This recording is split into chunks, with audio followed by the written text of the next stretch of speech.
So Neptune moves into Aries right after our new moon solar eclipse in Aries. We're going to talk about it because we're entering into a whole new era. Neptune is a generational planet. It takes about 14 years to transit through an entire sign. So collectively, it does affect us in a generational kind of sense. So the fact that it is done transiting through a sign, near to the impact of Pluto, to be honest. Pluto takes a little bit longer. Granted, it's a little bit farther away and they both have different purposes. But Neptune's transit is like a really big deal. It's a really big deal, okay? So let's talk about it. Neptune has been in its home of Pisces for 14 years now. 2011 to 2012 is when it came into Pisces. So since then, a lot of us have been working on different spiritual practices, coming into ourselves spiritually. What do we want to transition into? Pisces is a huge sign of transition. It's also a huge sign of working in our spiritual gifts and understanding what exactly do we have that is a gift spiritually. Lovely for that. Thanks for that, Spirit. Super cool. This also means a lot of people are wrapping up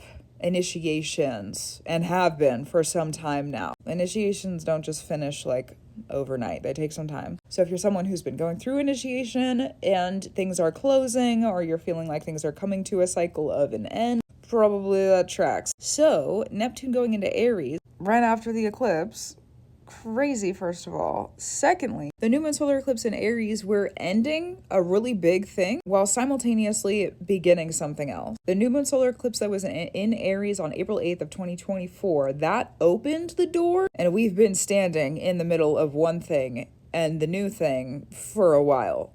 That's like almost a year. This is almost a year. Okay. So we've been standing in the middle for almost a year. The new moon solar eclipse that's in Aries this season in 2025, March 29th, that closes the door of old and brings in our new. We're not going to be able to go back after this eclipse. Surprise, that's how time works, like dummy. And also, it's like a big closing of a chapter. Aries is the beginning, it's the primal spark, the primal fire. It's also about our birthrights and literally being born.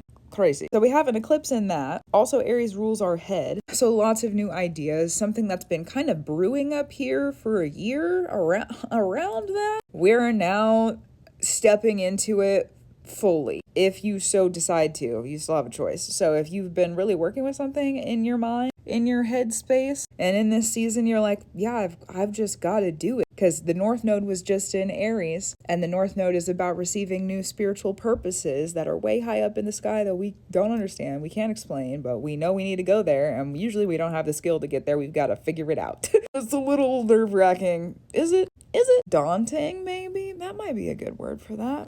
But if it's worth the risk, at least for me, I would go do it. That's part of the North Node path. I also find that a lot of people who are in spiritual practices are following some kind of North Node path in your chart. So something to look at maybe in your personal world of astrology. Returning to Neptune and Aries. So that's a track of the Aries eclipses from the previous year to this year. Now, Neptune and Aries, when it enters Aries, Neptune's leaving home.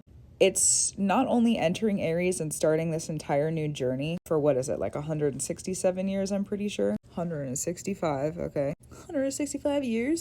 Yep. We're ushering in an entirely new spiritual era.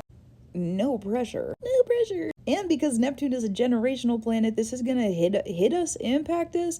It's gonna change some things in society. It's gonna make some shifts, okay, with what we have going on in our societal places and spaces. Especially in addition to this, Saturn is still going to be in Pisces when this happens. It'll be there till May 25th when it also transits into Aries. Crazy. Oh my god.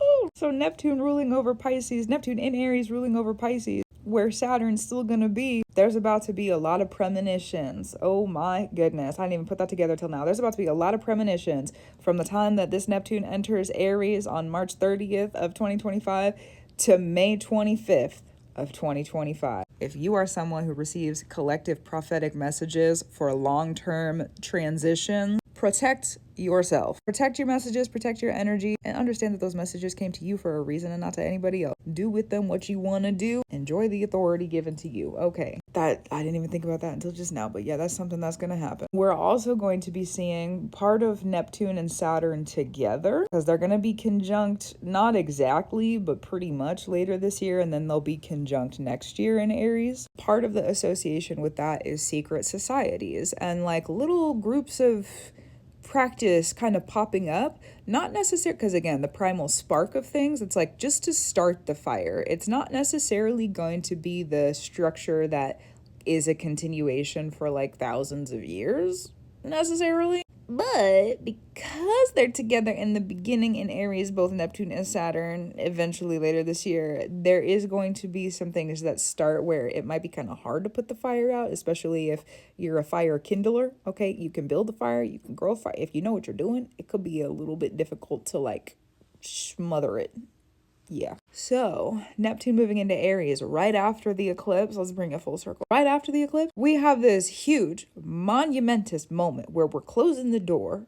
We're finished. We're done. Really, really through. And then we have Neptune enter the chat in Aries and say, oh yeah, and also, here's the new era spiritually. This is one of those moments where I just kind of like ask whoever is around me in the spirit, and I ask them, who orchestrated this?